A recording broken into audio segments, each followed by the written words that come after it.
Voilà, mes amis, on va commencer notre échange ce soir avec nos amis africains. Et le sujet que vous avez choisi, c'est sur, on va dire, une introduction sur le Zohar. Le Zohar qui, comme on le sait, fait partie de la dimension que l'on appelle les secrets de la Torah. Tout a commencé avec le Zohar. Après, bien évidemment, il y a eu quantité d'autres maîtres comme le Hari Akadosh et d'autres qui ont approfondi et qui ont révélé les secrets cachés à l'intérieur du Zohar.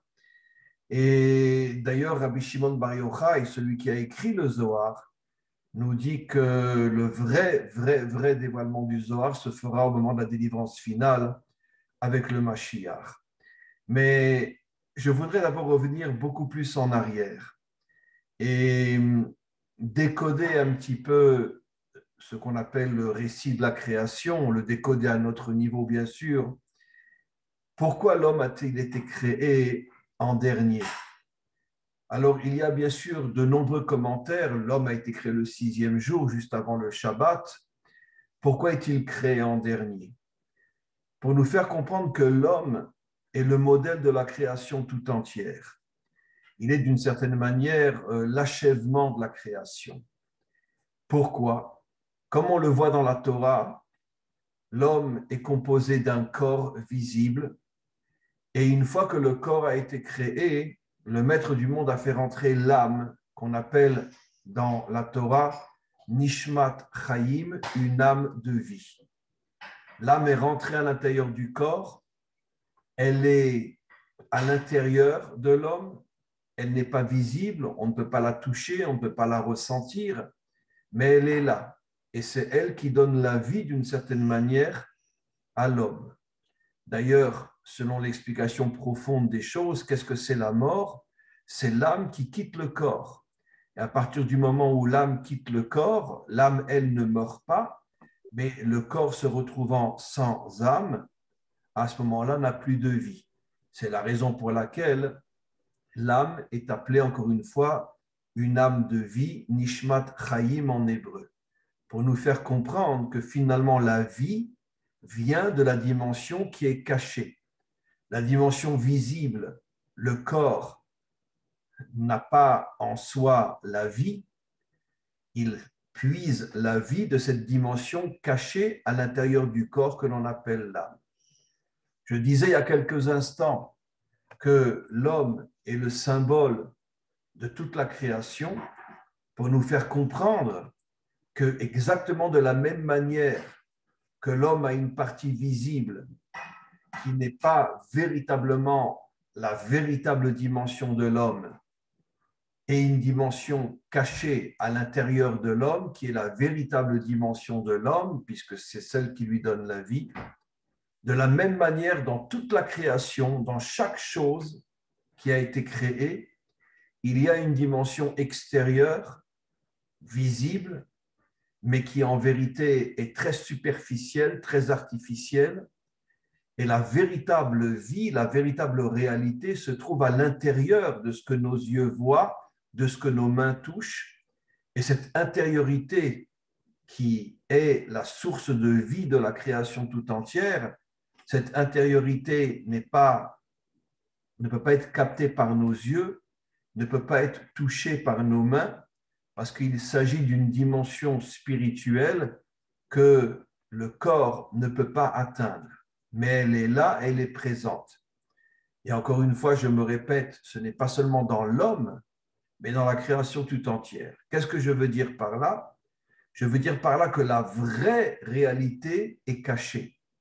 Ce que nous appelons, nous, la réalité, le monde que nous voyons, n'est en vérité qu'une vitrine très extérieure, très superficielle, très artificielle. Mais la véritable vie, les véritables énergies, les véritables forces de la réalité sont cachées à l'intérieur de ce que nos yeux voient et de ce que nos mains touchent. Exactement de la même manière, la Torah. Il y a un enseignement qui nous dit, bien sûr, c'est un code, il faut comprendre à quoi cela fait allusion. comme je ne cesse de l'expliquer, tous les enseignements de la Torah sont codés. Il ne faut absolument pas les prendre à la lettre. Mais nos maîtres nous disent que Dieu, quand il a créé le monde, il était comme un architecte qui avait besoin d'un plan pour créer le monde. Et ce plan, c'est la Torah. Et donc, le monde a été créé à partir de la Torah. Quel est le décodage? Exactement de la même manière que le monde, tel que je l'ai expliqué, est le modèle de l'homme, il a une extériorité visible que l'on croit être l'essentiel de l'homme, mais qui est en vérité la partie la plus superficielle et la moins réelle de l'homme, le corps. De la même manière que l'homme et le monde ont une partie visible, ils ont aussi une partie invisible, qui est encore une fois la source de vie, la source d'énergie, et celle qui permet véritablement à l'homme et au monde d'exister. Exactement de la même manière, dans la Torah, il y a une partie visible. La plus visible de toutes, c'est quand on lit la Torah, soit en hébreu, soit dans les langues qui traduisent la Torah. Alors bon, on lit le verset, mais on est dans l'extériorité la plus éloignée du sens profond des choses. Et en vérité, la vraie Torah, la véritable dimension de la Torah est complètement cachée à l'intérieur de la Torah. C'est ce qu'on appelle en hébreu le sod, le secret, et qui est comme l'âme par rapport au corps. C'est cette partie cachée de la Torah qui donne véritablement toutes les énergies, toute la lumière, toutes les forces dont la Torah a besoin pour se diffuser dans le monde entier. On peut dire, je vais expliquer plus profondément encore, qu'exactement de la même manière que la grande majorité des hommes sur Terre, hommes et femmes bien sûr, se contentent de vivre dans l'extériorité des choses, ça veut dire on voit un mur, on voit une chaise, on voit une table, on va au restaurant, on va au cinéma, on va à la plage, on vit dans l'extériorité. Et très rares sont les hommes qui sont capables de ne pas faire confiance à l'extériorité et d'essayer de pénétrer dans l'intériorité de la réalité. Et exactement de la même manière que, on va dire que la majorité des hommes et des femmes sur Terre vivent dans l'extériorité et ne cherchent absolument pas à rentrer dans l'intériorité, malheureusement dans la Torah aussi, jusqu'à aujourd'hui, une grande partie de ceux qui étudient la Torah, à combien plus forte raison ceux qui l'étudient selon les traductions, donc selon les traductions, c'est encore beaucoup plus extérieur, parce que la traduction ne peut en aucun cas rendre compte véritablement de ce que l'hébreu transmet, mais même au niveau de la lecture de l'hébreu en tant que tel, la grande majorité de ceux qui étudient la Torah sont coincés dans l'extériorité de la Torah, et c'est seulement une minorité dans chaque génération qui arrive à rentrer dans les secrets de la Torah, c'est-à-dire qui arrive à atteindre la véritable Torah. On va maintenant parler de Rabbi Shimon. Rabbi Shimon Bar Yochai est le premier homme sur terre qui a commencé à dévoiler les secrets de la Torah. Je dis bien dévoiler. À quoi je fais allusion? Bien évidemment que les secrets de la Torah étaient déjà étudiés par quantité d'autres sages avant lui. Peu de gens le savent, mais sachez que l'un des textes qui contient les plus profonds, les plus forts, les plus cachés des secrets de la Torah, c'est dans les psaumes du roi David. Tout le monde croit que les psaumes du roi David, c'est de la prière, mais en vérité, chaque mot, chaque lettre, chaque phrase des psaumes cache des secrets inimaginables. Le roi David était un immense spécialiste de l'étude et de la compréhension des secrets de la Torah. Bien sûr, il y en a eu beaucoup avant lui et aussi après lui. Mais ça restait, l'étude des secrets de la Torah restait quelque chose, on pourrait dire, d'extrêmement caché. La preuve, c'est que quand on lit les psaumes, quand on lit les Téhilim, qui peut imaginer que des secrets inimaginables se cachent dans chaque mot, dans chaque lettre et dans chaque phrase des psaumes? C'est évident que quand on lit les psaumes en français, on ne voit rien, strictement rien, de ce qui est caché à l'intérieur des mots. Et Rabbi Shimon Bar Yochai est le premier que Dieu a choisi pour commencer à dévoiler aux autres en écrivant le Zohar. Il a été le premier on pourrait dire, à créer la première étape du dévoilement des secrets de la Torah dans le monde. Évidemment, le Zohar est un livre extrêmement, extrêmement codé. 99% des hommes et des femmes, même s'ils comprennent l'hébreu, sont absolument incapables de déceler tous les mystères et tous les secrets que le Zohar cache. Dans chaque génération, il y a vraiment une minorité de sages authentiques qui arrivent à pénétrer le Zohar. Mais malgré tout, à la différence du roi David, où les secrets sont complètement voilés dans les psaumes, Rabbi Shimon Bar Yochai est le premier qui a commencé à vouloir dévoiler les secrets au monde. Et il dit lui-même dans le Zohar que de génération en génération, les secrets vont se dévoiler de plus en plus, mais celui qui arrivera à dévoiler à l'humanité tout entière les secrets qui sont complètement enfouis et cachés à l'intérieur du Zohar sera le Mashiach lui-même, et c'est grâce à cette lumière qu'il dévoilera qu'il arrivera à faire la réparation du monde, à purifier le monde et à chasser et à détruire tout ce qu'il y a de mal dans ce monde, parce que la lumière du Zohar et des secrets de la Torah, lorsqu'elle se dévoilera, elle sera tellement, tellement, tellement puissante que finalement, que le mal disparaîtra parce que les hommes ne pourront plus supporter le mal, ne pourront plus supporter l'impureté et voudront véritablement, grâce à cette lumière incroyable, voudront véritablement se rapprocher d'Hachem. Je voudrais rajouter quelque chose que j'ai déjà dit dans différents cours concernant Rabbi Shimon Bar Yochai. D'abord, il faut savoir que son âme, depuis la faute de Adam, était prisonnière dans une prison, entre parenthèses, spirituelle, parce que les forces impures ne voulaient pas laisser cette âme se dévoiler, parce que les forces impures savaient que si cette âme se dévoile, elle commencerait à préparer la délivrance finale, même si ça va durer des siècles, et ça fait déjà 2000 ans qu'on attend la délivrance finale, puisque Rabbi Shimon Bar Yochai a vécu au tout début de ce dernier exil, le quatrième exil, il y a à peu près 2000 ans. Mais ce que je veux expliquer, c'est que Rabbi Shimon Bar Yochai, donc encore une fois, de la même manière que dans ce monde, il y a des prisons, il faut savoir que dans le monde spirituel, il y a aussi des forces positives et des forces négatives. Et nos maîtres expliquent que quand Adam a fauté, il a fait tomber des âmes extrêmement élevées à l'intérieur de ou plutôt elles ont été capturées par ces forces contraires, et les forces contraires ont capturé ces âmes, encore une fois, dans le but de les empêcher de se dévoiler sur terre pour empêcher la délivrance finale, puisque toutes les forces négatives ne veulent pas de la délivrance finale.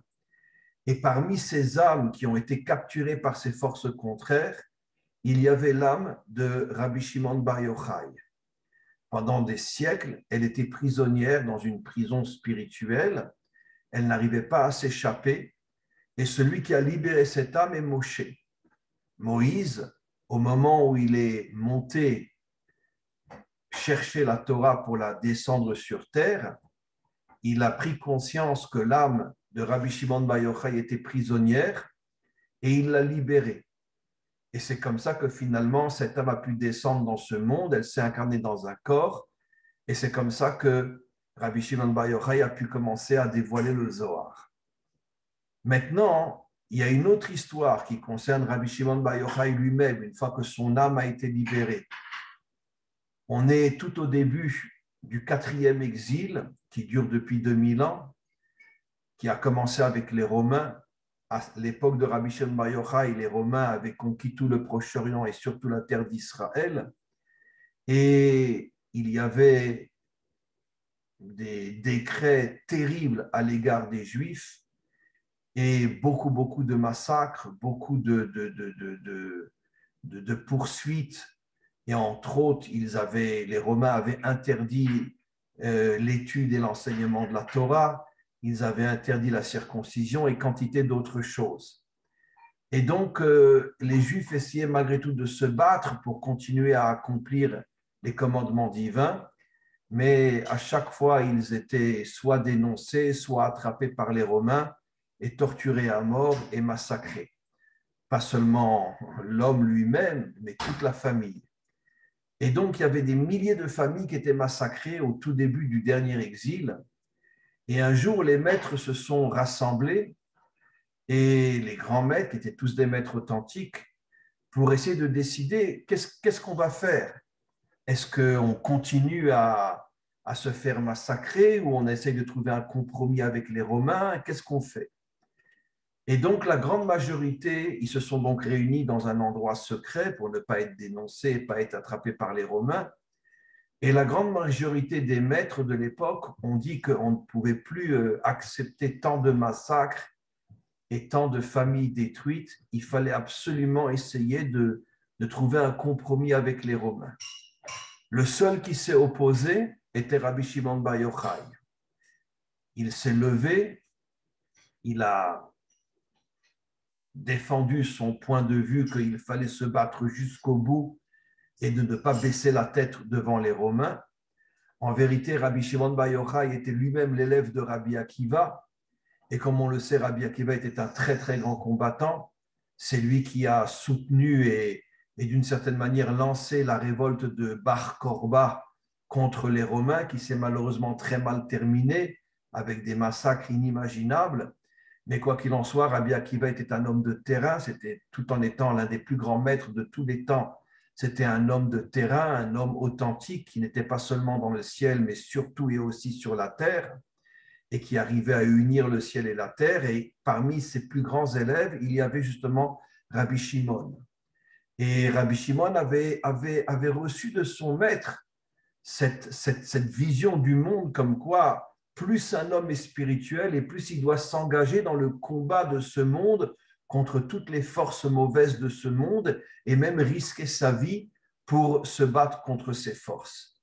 Et quand Rabbi Shimon Bar Yochai a entendu que la majorité des maîtres voulaient d'une certaine manière baisser la tête devant les Romains et arriver à des compromis pour mettre fin au massacre, l'idée était bonne. Mais Rabbi Shimon n'était pas d'accord. Rabbi Shimon a dit, il est hors de question d'avoir un compromis avec les Romains.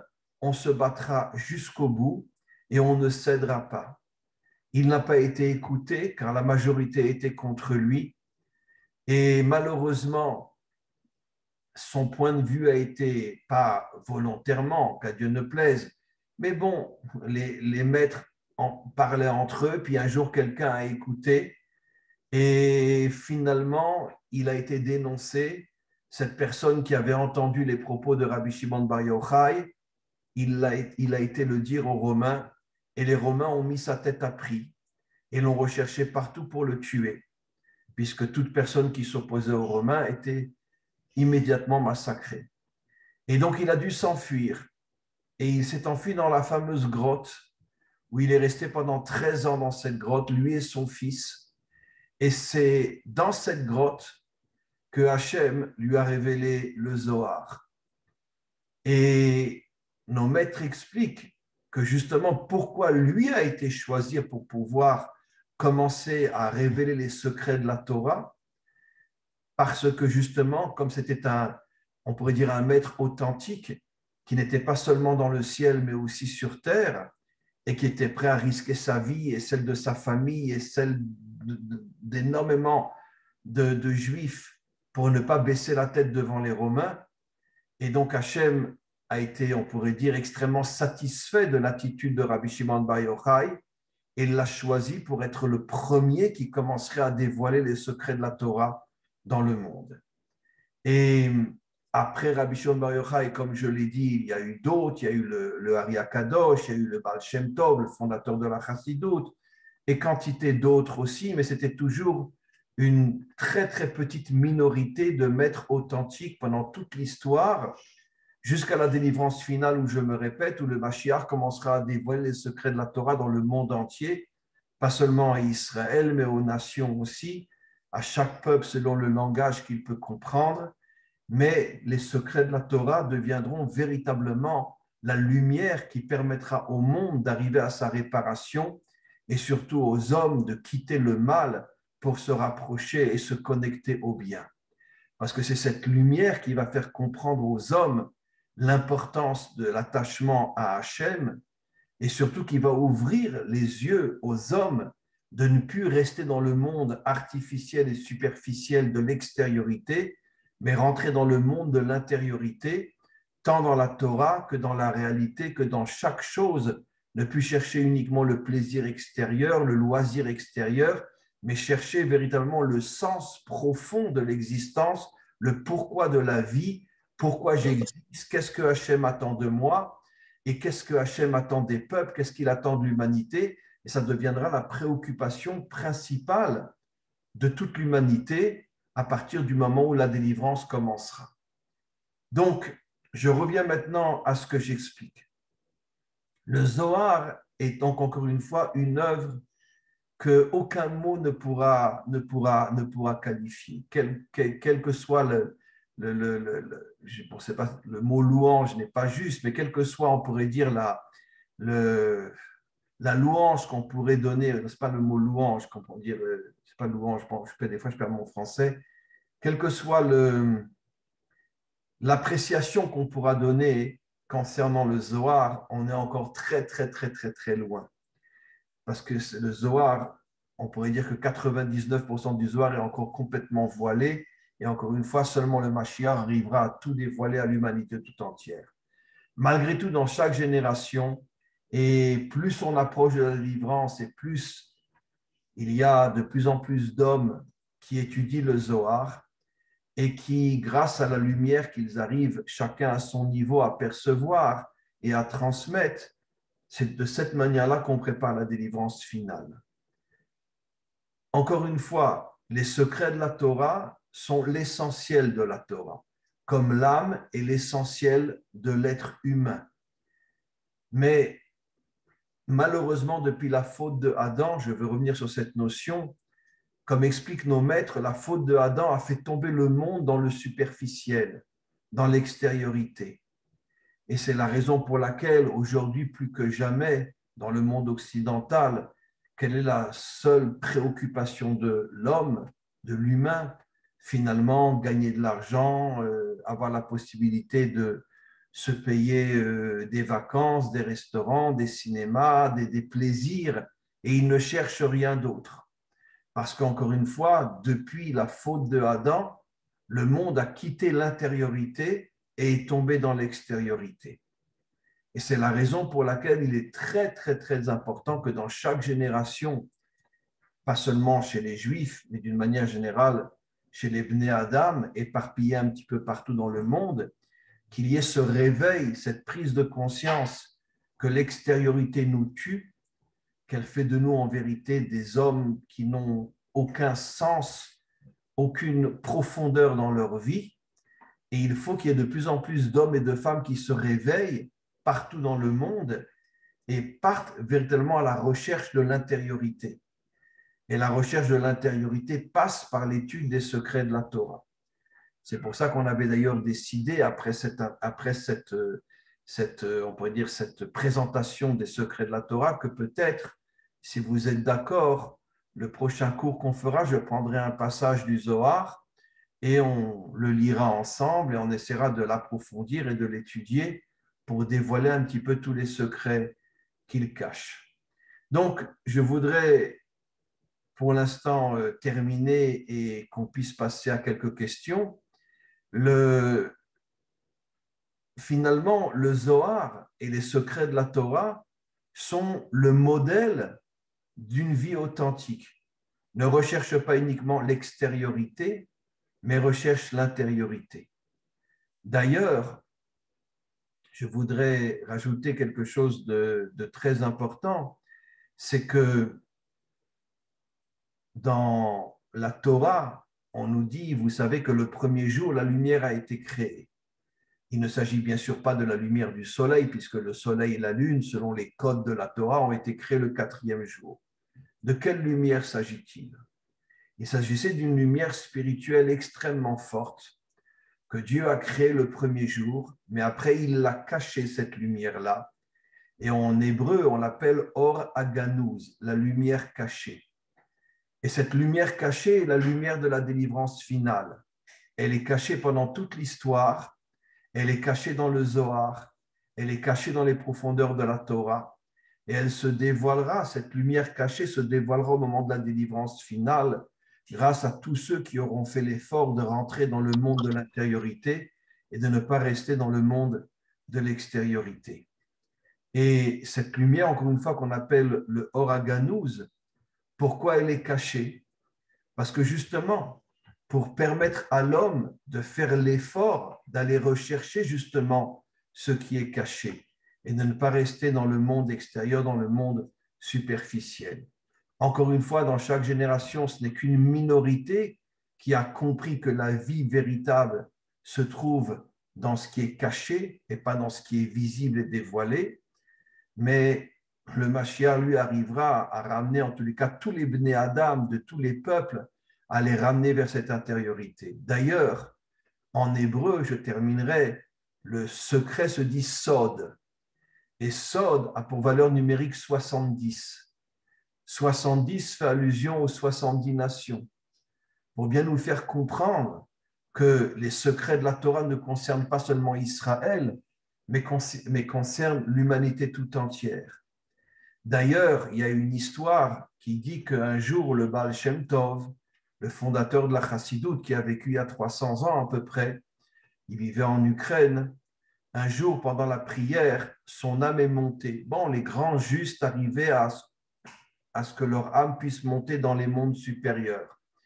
Et son âme est montée jusqu'à ce qu'elle est arrivée à l'endroit où se trouvait l'âme du Mashiach. Les deux âmes se sont rencontrées et le Baal Shem Tov a demandé à l'âme du Mashiach, enfin l'âme du Baal Shem Tov a demandé à l'âme du Mashiach, quand c'est que tu te dévoileras? Et le Mashiach lui a répondu, lorsque les secrets de la Torah seront répandus dans le monde de l'extériorité. Chutza, ça veut dire l'extériorité. Et beaucoup de commentaires, entre autres le Rabbi de Lubavitch, disaient que le monde de l'extériorité fait allusion même au monde des nations. Puisque, comme je viens d'expliquer, le mot Sod a pour valeur numérique 70. Ça veut dire que même les nations ne pourront véritablement se réveiller que grâce à la diffusion des secrets de la Torah. C'est ce que le Mashiach a répondu à Rabbi Shimon Bar Yochai, au Baal Shem Tov. Quand les secrets de la Torah se répandront dans les endroits les plus extérieurs, à ce moment-là, je viendrai. Donc, notre travail aujourd'hui, plus que jamais, est justement de commencer à étudier les secrets de la Torah, de ne pas hésiter à les transmettre même aux nations, parce que de plus il y aura de Bnei Adam partout dans le monde qui commencent à se connecter aux secrets de la Torah, plus le monde se préparera à dévoiler cette lumière cachée qui est la lumière de la délivrance, la lumière du Mashiach, et c'est de cette manière-là que nous arriverons à la délivrance finale. Voilà comme introduction. J'espère que vous allez me poser quelques questions. Et alors, Eric. Bonsoir. Oui. Alors moi, ma question, elle est simple. Alors, dans un des cours, vous nous avez enseigné que c'est en étudiant la Torah qu'on connaîtrait vraiment notre mission sur Terre. Oui. Et donc, je voulais savoir qu'est-ce que le Zohar peut nous apporter en plus par rapport à une personne qui cherche sa véritable mission sur Terre. Je vais vous répondre d'une manière un petit peu détournée et vous allez me comprendre. Est-ce qu'un homme au départ sait quelle femme il doit épouser? Évidemment que non. En vérité, lui, il croit qu'il l'a choisie parce qu'elle était belle, parce qu'elle était gentille, parce que ci, parce que ça, etc. Mais en vérité, nous le savons, nos maîtres nous le disent, quand tu épouses ta véritable âme sœur, c'est Hachem qui te l'a amené. Hachem te l'a amené. Et finalement, cette union entre l'homme et la femme va permettre la construction de l'homme et de la femme. je dirais même plus, qu'en vérité que la femme construit l'homme plus que l'homme construit la femme. Nos maîtres l'expliquent aussi. Quand on a le mérite de retrouver véritablement son âme sœur. Ça veut dire que tout ça, c'est dirigé par Hachem.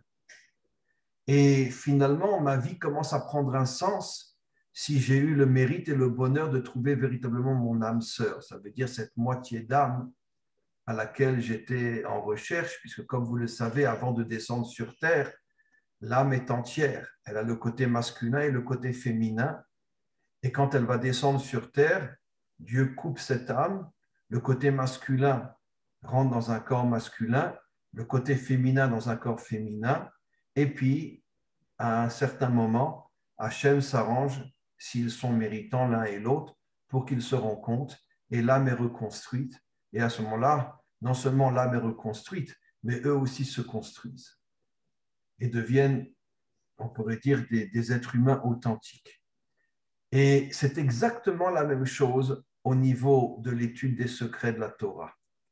À partir du moment où on commence à étudier les secrets de la Torah, qu'on les étudie de la bonne manière, avec un maître authentique, à ce moment-là, la lumière qui se trouve dans l'étude que l'on va faire va nous éclairer et petit à petit nous révéler le sens de notre vie, le pourquoi de notre vie. Exactement de la même manière que ce n'est pas moi qui ai choisi mon épouse, même si je crois que c'est moi, ce n'est pas moi qui l'ai choisie, elle m'a été envoyée par le maître du monde pour me sauver et pour me construire. De la même manière, nous, notre travail, c'est d'étudier les secrets de la Torah. Et à partir du moment où on étudie les secrets de la Torah, la lumière qui nous correspond se dévoilera à nous et petit à petit nous aidera à comprendre le sens de notre vie et à devenir un être profond, un être authentique, un être vrai. Et à commencer à faire des choses bonnes et des choses justes qui, d'une certaine manière, vont donner un sens à notre existence. Donc, encore une fois, je me répète sur la réponse.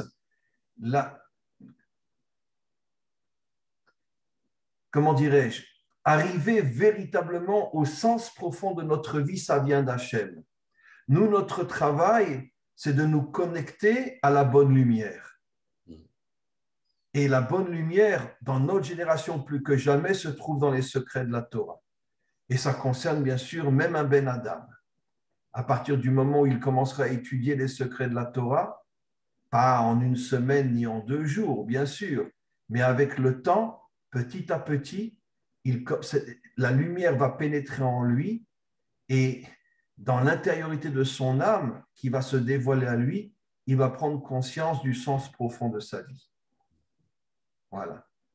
Donc, on a intérêt à commencer à faire une étude ensemble et ce sera le prochain cours qu'on fera. Je prendrai un texte du Zohar et on l'étudiera ensemble. Oui, Clémence. Il faut ouvrir le micro de Clémence. Voilà, elle a ouvert. Bonsoir, Raph. Bonsoir. Le jour de naissance, c'est la date de naissance, c'est important, puisque ce jour, c'est le jour de naissance qui va dévoiler notre mission et le tikkun et toutes les réparations que je dois faire sur Terre. Alors, je veux comprendre là, surtout à base de secrets de la Torah, comment révéler ma mission au niveau de Parasha, au niveau de Teilim, au niveau des Haftara, puisque c'est l'ensemble de tout qui va me guider à faire ma mission, ma vraie mission, l'essence de ma vie. Alors déjà, commençons par rebondir sur votre remarque qui est très juste.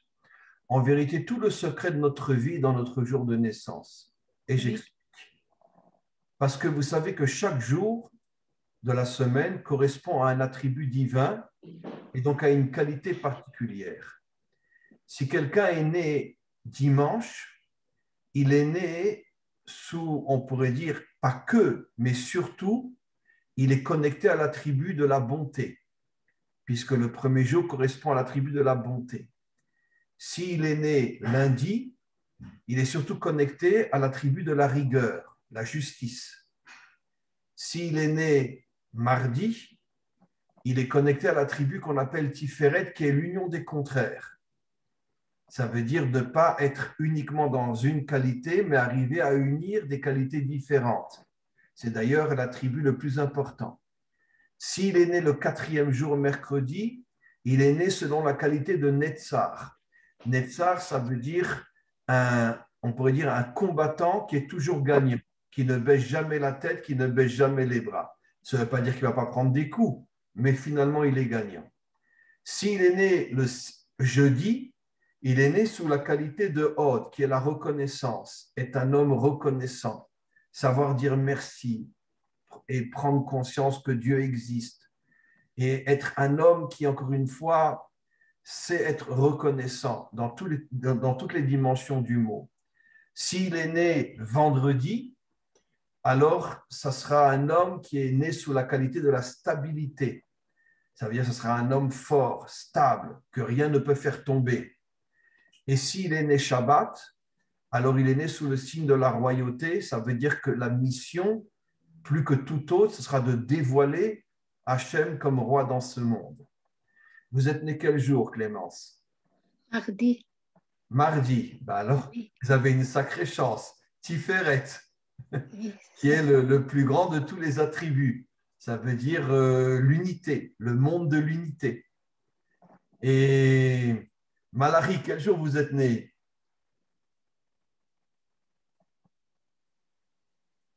Je ne vous entends pas, Malachi. Non, il n'a pas ouvert son micro. Non, le micro n'est pas ouvert, Malachi. Vous arrivez à ouvrir son micro, Karine? Non? Ah, vous m'entendez maintenant? Oui, quel jour vous êtes né, Malachi? Je suis né Yom Revi, mercredi. Mercredi. Alors, si vous êtes né un mercredi, vous êtes un grand combattant et un grand gagnant, alors. Ah, c'est la vérité, c'est vrai. C'est vrai. C'est vrai, merci beaucoup. Alors, donc, déjà, c'est très important de savoir, par rapport au jour auquel on est né, quelle va être la qualité sur laquelle il va falloir travailler. Donc, vous, Clémence, vous êtes né le 3e jour.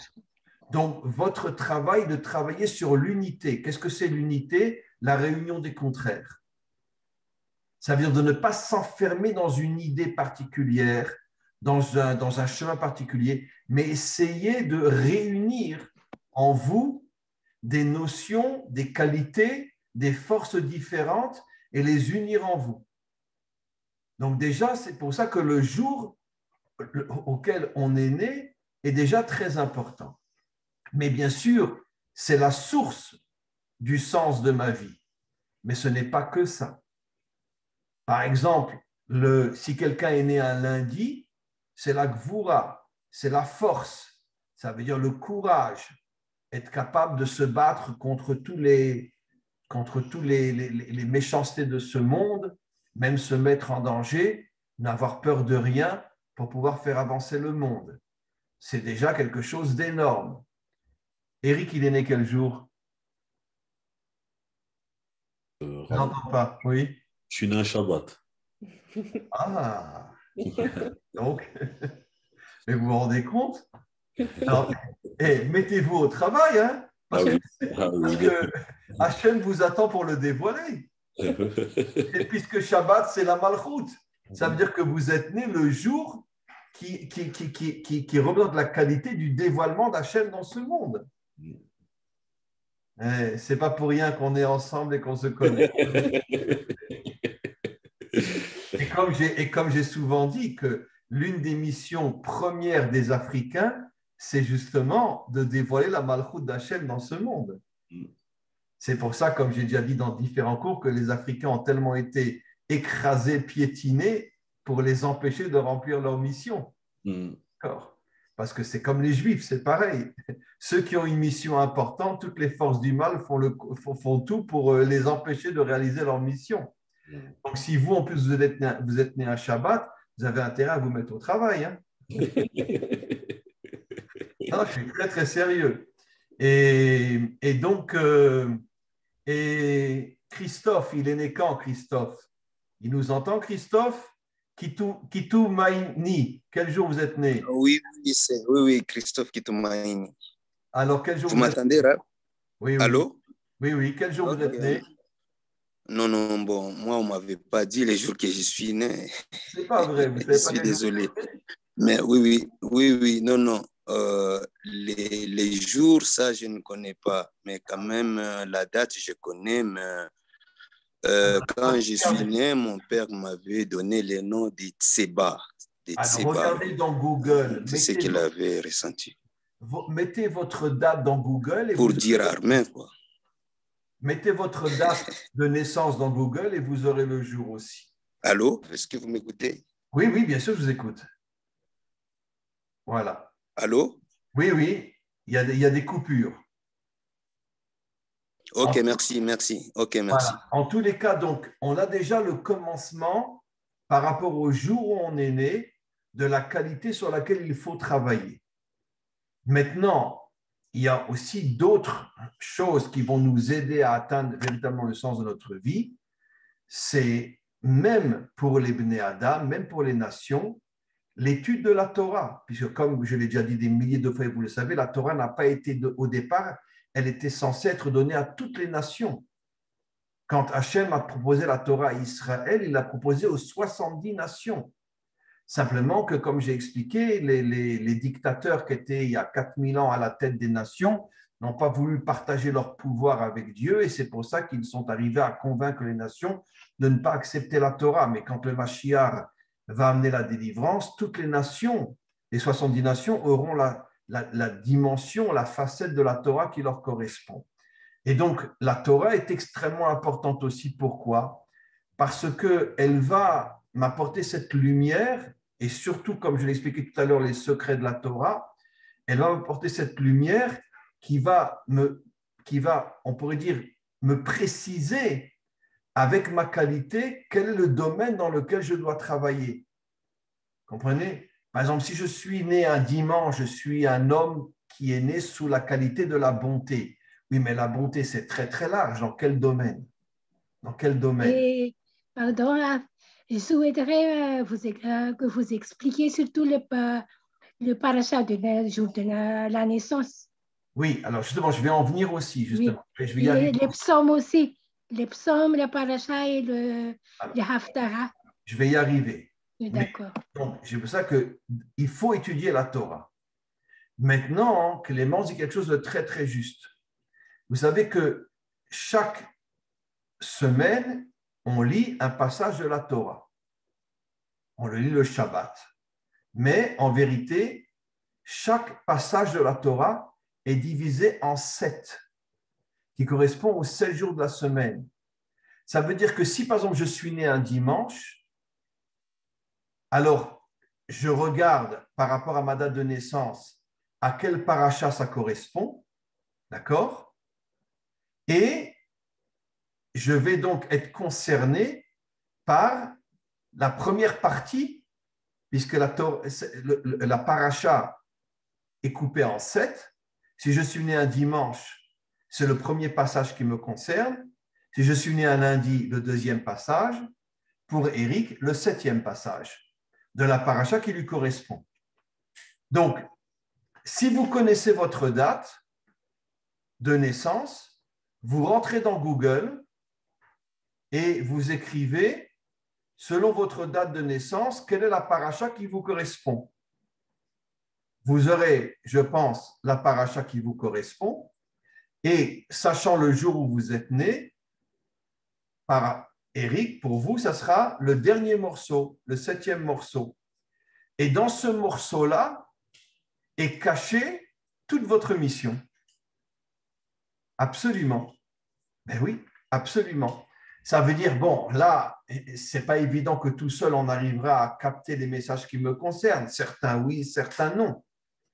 Mais si on approfondit le passage qui nous concerne, le jour où je suis né, qui correspond au premier passage, deuxième passage, troisième passage, jusqu'au 7e passage, si je l'étudie, ce morceau-là, et peut-être aussi avec un maître qui m'expliquera, je vais commencer à mieux comprendre quelle est ma mission. Vous comprenez? Et donc, c'est pour ça que c'est quelque chose de très, très important de savoir dans quel paracha on est né et quel est le morceau de la paracha qui nous correspond. Ça, c'est très important. Vous pouvez faire cette recherche, il n'y a pas de problème.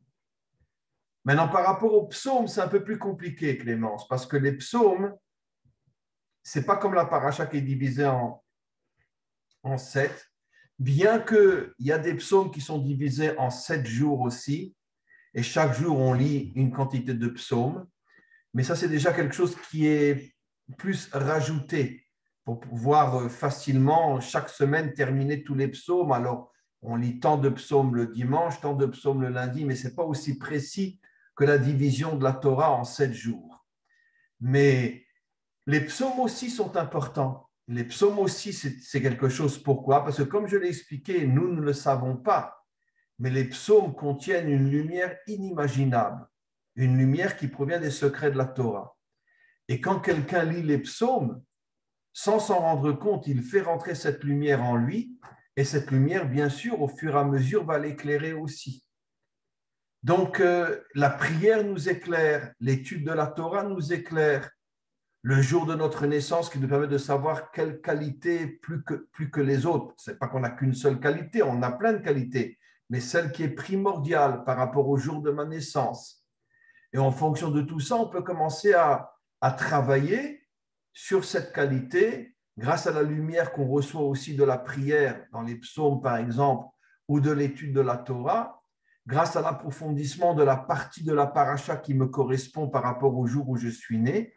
Et petit à petit, on commence à comprendre un petit peu quel est le sens de notre vie. Je ne dis pas qu'on le comprend en une semaine ou en un mois. C'est quelque chose qui va avec le temps et au fur et à mesure qu'on approfondit les choses, qu'on a de l'expérience. Mais c'est petit à petit que les choses commencent à se dévoiler à nous. Voilà. Alors, y a-t-il une autre question? Trésor. Vous êtes un vrai Oui, trésor. Alors, est-ce que oui, vous avez une bonsoir. question? Bonsoir. Oui, j'ai beaucoup de questions. En tout cas, j'en ai plusieurs. Mais je suis né le mardi en parlant de ça. Ah, ben alors, comme Clémence, alors votre Exactement. qualité, c'est l'union des contraires, c'est l'unité. Euh, Ouais, ben, j'avais une petite question. Oui, Vous avez tantôt parlé du fait que l'époque, peut-être que nous vivons, c'est l'époque où les nations devraient rentrer dans le Sod, donc oui. dans l'étude, par exemple, du Zohar, et essayer d'atteindre même, voire peut-être de dépasser le niveau d'Israël.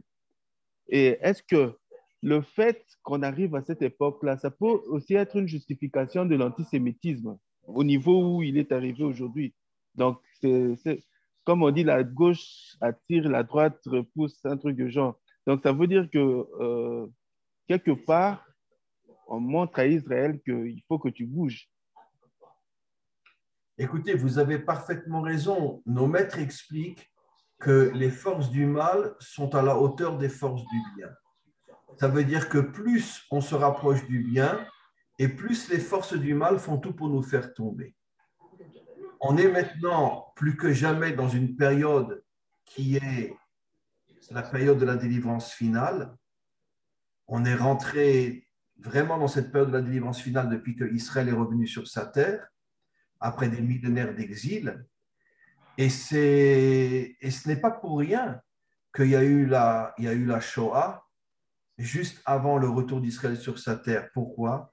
Parce que Israël avait déjà commencé depuis le début du XXe siècle, fin du XIXe siècle, à revenir sur sa terre. Et pourquoi tout d'un coup la Shoah explose? Parce que les forces contraires voulaient absolument empêcher Israël de se reconstruire en tant que nation pour empêcher la délivrance finale. Mais, cher ami, je vous signale, je l'ai déjà dit dans de nombreux cours, que les Africains et Israël ont un point commun énorme. Nous sommes, on pourrait dire, les deux nations qui ont toujours été piétinées et massacrées par le monde entier, et les Africains aussi. Vous avez été transformés en esclaves. Jusqu'à aujourd'hui, le monde occidental en Afrique exploite vos terres et vous prennent toutes vos énergies et vous prennent tout. Ils ont mis à la tête de pratiquement tous les pays africains des plus ou moins dictateurs déguisés qui sont à la solde du monde occidental pour affaiblir les peuples, etc. Et pourquoi justement les Africains et Israël ont une histoire tellement semblable? Parce que comme je l'ai expliqué dans de nombreux cours, au moment de la délivrance finale, les deux nations qui vont agir, on pourrait dire avec une force énorme pour la délivrance finale, ce sera Israël et les Africains. Et donc, c'est pour ça que les forces contraires ont tout fait pour affaiblir Israël et pour affaiblir l'Afrique. Aujourd'hui, en Afrique, c'est pratiquement les Chinois qui vous dominent tous. Ça veut dire qu'ils ont acheté pratiquement toutes vos terres et ils prennent tout pour eux. Et donc, il n'y a pas eu une époque en Afrique où les Africains étaient maîtres de leur propre terre. Ça a été pendant des siècles les Occidentaux et maintenant c'est les Chinois. Quand les Africains vont redevenir indépendants et les propriétaires de leur terre? Ben exactement comme Israël. Notre terre a été conquise et dominée pendant des millénaires par des tas de nations. Et nous étions en exil. Combien de millions d'Africains sont en exil partout dans le monde aujourd'hui? Combien? Au lieu d'être sur leur terre. Donc on a une histoire très commune. Pourquoi? Parce que les forces contraires savent que la délivrance finale dépend entre autres de l'union entre Israël et l'Afrique. D'ailleurs, comme j'ai déjà souvent expliqué, quelle était la première épouse de Moïse? Une Africaine. Ça a été sa première épouse. Pourquoi il a épousé une Africaine? Pour nous envoyer ce message que la délivrance viendra de l'union entre Israël et l'Afrique. De là viendra la délivrance finale. Donc, je réponds maintenant encore une fois à votre question. Plus on approche de la délivrance finale et plus toutes les forces contraires essayent de faire tomber et l'Afrique et Israël, surtout Israël, parce que malgré tout, c'est nous qui avons reçu la Torah, donc on est les détenteurs de la lumière qui, une fois qu'elle se dispersera dans le monde, amènera la délivrance finale. Et donc, c'est pour ça qu'aujourd'hui, plus que jamais, il y a à nouveau un regain d'antisémitisme et d'antisionisme énorme dans le monde. Bon, je dirais surtout de la part des dirigeants plus que des peuples eux-mêmes, sauf ceux qui, dans les peuples, sont malheureusement manipulés par les médias, etc. Et il est vrai aussi, comme on le sait, qu'il y a un réveil inimaginable au niveau des Bnei Adam, au niveau des nations, au niveau des peuples, un réveil énorme où les Bnei Adam se rendent compte qu'on leur a menti pendant des millénaires et qu'en découvrant la Torah, ils se rendent compte que finalement, Israël et la Torah n'est absolument pas ce qu'on leur a fait croire pendant des millénaires. Et donc, il y a en même temps des forces contraires qui essayent de tout détruire, mais en même temps un réveil extrêmement positif partout dans le monde. Partout dans le monde, il y a un réveil incroyable. Si on rajoute toutes les langues confondues, le français, l'espagnol, le russe, l'anglais, etc., ce sont aujourd'hui des millions de personnes dans le monde qui prennent conscience de la nécessité de se connecter à la Torah, parce que la Torah, contrairement à ce qu'on a essayé de faire croire aux nations pendant des millénaires, que c'était la religion des Juifs, absolument pas. La Torah concerne l'humanité tout entière. Et ça sera véritablement l'un des grands projets du Mashiach, de convaincre et d'expliquer aux nations que la Torah est véritablement, on pourrait dire, la lumière dont toute l'humanité a besoin. Et c'est comme ça que le monde va être réparé. Voilà. Excusez-moi, Raph, tout ce que vous avez dit là, c'est vraiment très intéressant. Et ça me rappelle un verset, j'ai même ouvert ça pour essayer de lire, c'est le prophète Isaïe. Il dit, quand vous avez parlé d'Israël et des Africains, bon, il dit ici, « Et l'Éternel sera connu des Égyptiens. Et les Égyptiens connaîtront l'Éternel en ce jour-là. » Je pense que c'est le temps messianique. « Ils feront des sacrifices et des offrandes, ils feront des vœux à l'Éternel et les accompliront.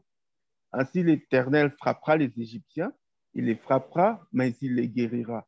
Ils convertiront à l'Éternel qui les exaucera et les guérira. En ce même temps, ça c'est ce qu'il ajoute, il y aura une route d'Égypte en Assyrie, les Assyriens iront en Égypte et les Égyptiens en Assyrie et les Égyptiens et les Assyriens serviront l'Éternel. Et donc, ça rejoint vraiment tout ce que vous avez dit. Absolument. Et vous savez que les Égyptiens aujourd'hui ne sont pas noirs. Mais vous savez pourquoi? Parce que justement, si vous lisez la Bible, vous savez que, je ne sais pas comment on dit en français, mais en hébreu, Sanchérib, qui lui a exilé les 10 tribus. Qu'est-ce qu'il a fait? Il a fait des déportations de peuples dans tout le Proche-Orient. Il a pris des peuples afghans, il les a amenés en Égypte. Les Égyptiens, il les a amenés ailleurs. Il a mélangé tous les peuples. Mais vous savez qu'à l'époque de Moïse, la grande majorité des Égyptiens étaient de couleur noire, parce que toute l'Afrique était noire. Après, pourquoi aujourd'hui le nord de l'Afrique n'est plus noir? Parce que ce sont des gens qui viennent d'ailleurs depuis fort longtemps, depuis pratiquement 3000 ans, depuis l'époque de Sanchériv. Mais à l'époque où Israël est descendu en Égypte, pratiquement toute l'Égypte et toute l'Afrique, du nord au sud, étaient de couleur noire. Et vous savez que selon notre tradition, Pharaon, au moment de la traversée de la mer, a fait Teshuvah. Il est revenu vers Hachem. Ça veut dire qu'en vérité, justement, que ce que Hachem voulait, c'est créer un microcosme de la délivrance finale, où justement Pharaon qui avait asservi Israël, finalement Hachem ne l'a pas détruit, Hachem a tout fait pour qu'il revienne vers lui. Et il est revenu vers lui. Et n'oublions pas la plus grande des preuves, qui a sauvé Moïse, donc qui a sauvé le peuple juif? La fille de Pharaon. La fille de Pharaon. Ça veut dire que qu'est-ce que la Torah nous fait comprendre? Que même si dans l'histoire de l'humanité, il y a des hauts et il y a des bas, mais finalement, ceux qui sont les plus proches d'Israël sont justement les Africains.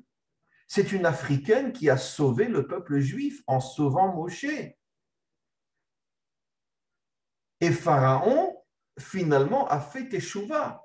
Il est revenu vers Hachem. Donc, qu'est-ce qu'on comprend de là?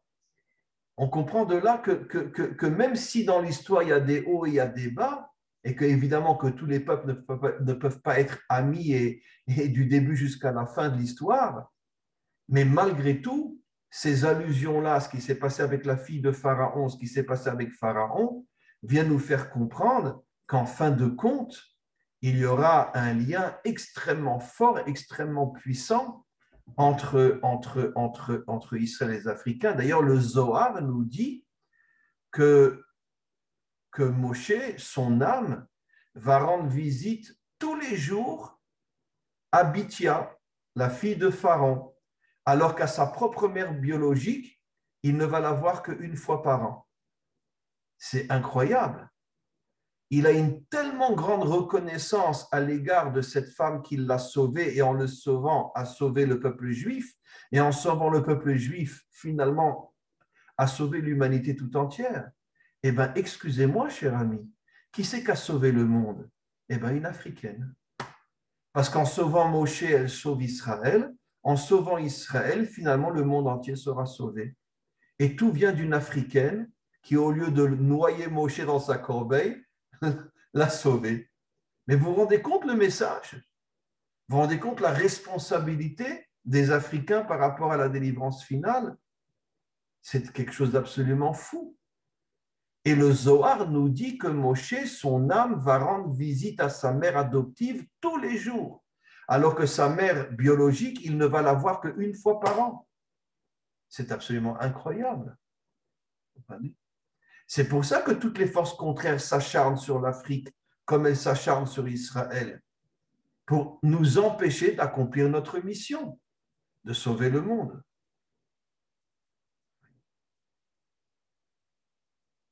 Voilà, mes amis. Si ça ne vous dérange pas, je voudrais qu'on arrête cet échange magnifique entre nous. Clémence, une dernière question. Ouvrez votre micro. Ma question là, ça va compléter votre explication. Ham, il a 4 fils.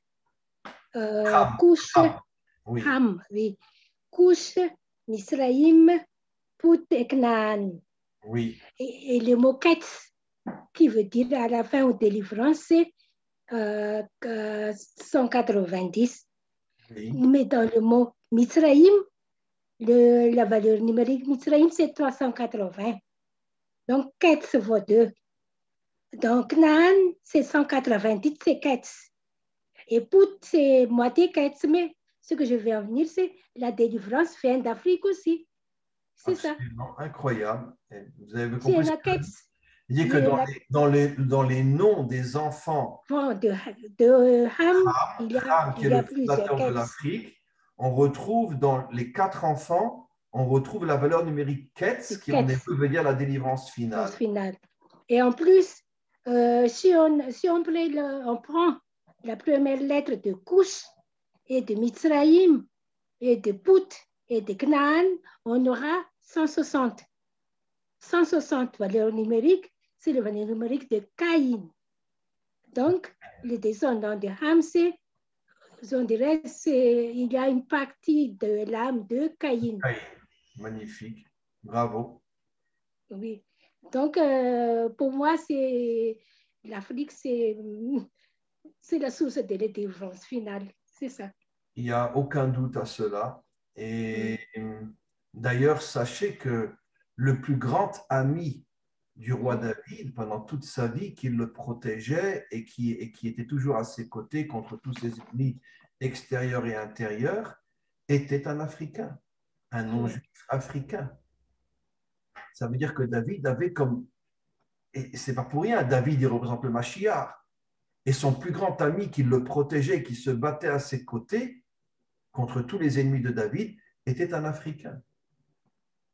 Donc, puisque Israël est très proche de l'Afrique, comme vous le savez, je veux dire, le sud d'Israël est à 5 minutes de l'Afrique. Donc, 5 minutes, enfin, à 1 heure de l'Afrique, quoi. Donc, un Africain qui était venu d'Afrique, qui voulait s'approcher du roi David et qui est devenu son garde du corps, pratiquement. Et il le protégeait tout le temps. Donc, encore une fois, une allusion à ce que vous dites. Le rôle absolument incroyable de l'union entre Israël et l'Afrique. Écoutez, mes amis, le prochain cours que nous ferons, on va le décider avec Karine. Pas tout de suite parce que, bon, dans une semaine, je vais prendre quelques jours de vacances. Mais je vous dirai quand on va reprendre. Mais le prochain cours que nous ferons, ça sera un texte du Zohar que nous étudierons ensemble. D'accord, mes amis? D'accord. En tout cas, vraiment, merci énormément pour votre participation. Merci bien sûr à Karine et à Eric pour ce Zoom. Et merci à vous tous. Et pour cette participation, c'était vraiment un échange extrêmement riche, extrêmement important. Et j'espère qu'on se retrouve d'ici quelques semaines tous ensemble et peut-être encore avec d'autres personnes. Et une très, très, très bonne soirée. Et encore une fois, je vous envoie toutes mes bénédictions, toute mon amitié profonde. Et on continue ensemble. Et puis, peut-être qu'on va être l'armée du Mashiach, on ne peut pas savoir. Hein. Bien sûr. Alors, commencez à faire des sports de combat parce qu'on va en prendre plein dans la figure. Hein. Voilà. Allez, mes amis, que des bonnes choses. À bientôt. Au revoir. Merci. Merci. Au revoir. Au revoir.